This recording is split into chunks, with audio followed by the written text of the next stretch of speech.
Top Stars World. Sorry I've not been uploading in a while.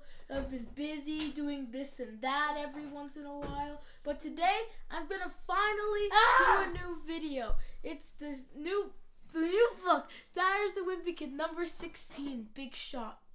First, usually I have 13, 14, and 15 here. This one doesn't really have as much texture as these 3 other books. It just doesn't really have any texture apart from the title. So that's one thing I didn't really like. But honestly, the content in the book, it was amazing. I just can't wait. I'm saying this way too early, but I can't wait for number 17 to come out because this book, as you can probably tell from the title, is sports related. Me, I'm not a sports person, just like Greg was in this book. Me, I want to join basketball. Hint, Greg joined a basketball team in this book. I'm not going to spoil it, but I might do a video of me reading a lot of the book. But let me just give you a sneak peek of this book. Okay. This, no one really reads this, but this gives a many things of the characters. There's this boy and this man, and then Greg's family, obviously. Okay. I've heard that athletes were born with special genes that make them good at sports. Well, whatever those genes are, I was not born without them. Mom always says that everyone who's a part of a team has an important role to play. But when it comes to sports, it seems like my job is to make everyone look good. And then Greg gets a volleyball in the face.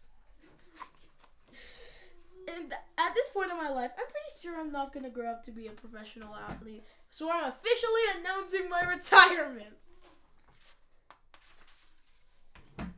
The crazy thing was, I actually used to like sports, but that was all the way back in preschool, when sports were still fun.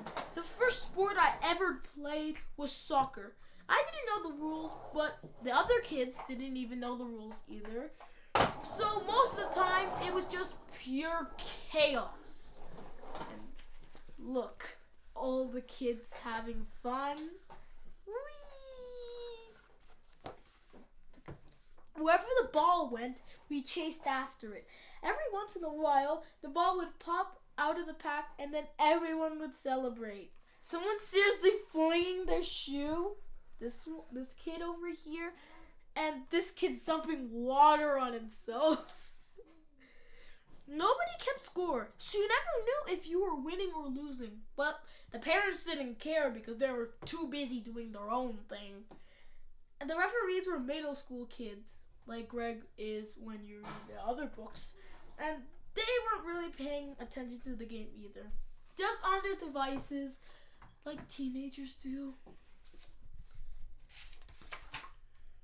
In fact, the ref didn't blow the whistles when the ball went out of bounds. So half of the time, we would be playing on the wrong field and didn't even know it. And I'm pretty sure this is baseball. I'm not a sports person, so in the comments, correct me if I'm wrong. But they're literally about to interfere this game when they're just playing soccer. After the game, we'd always get slushies and junk food at the snack shop and snack shack. And sometimes we didn't even wait till the game to be over to treat ourselves. Lick, lick. And there's in the middle of a game. Seriously? Why would you leave the game just to get an ice cream or something? And the coaches were really nice, and they made sure everyone got a chance to score, and that made everyone feel good about themselves. Yay! Kick. Back then, I was sure I was going to grow up to be a professional soccer player. I even kept my rookie card in mint condition in case it turned out to be worth something one day. Greg Heffley, star. Am I even saying his name right? Nah, that's not really important. His last name. But when I got to kindergarten, everything changed. The refs started using their whistles, and they didn't let us do all kinds of things that got away with the year before. So, number one, you're not allowed to carry the ball in soccer, and you're not allowed to push anyone either, and he's pushing this kid. Feel bad for that kid. That season, the ref blew the whistle almost every time I touched the ball. So when I was in the game, I just stand in a corner and pray that the ball didn't roll to me. It's not like I was getting a lot of playing time in kindergarten anyway. The coach only put the players that were good, and the rest of us just sat on the bench. I feel bad.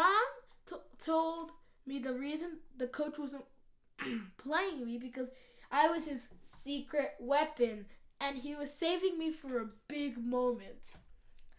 But I didn't understand that Mom was just trying to make me feel better about myself. So anytime the coach did put me in the game, I went out there thinking I was hot stuff.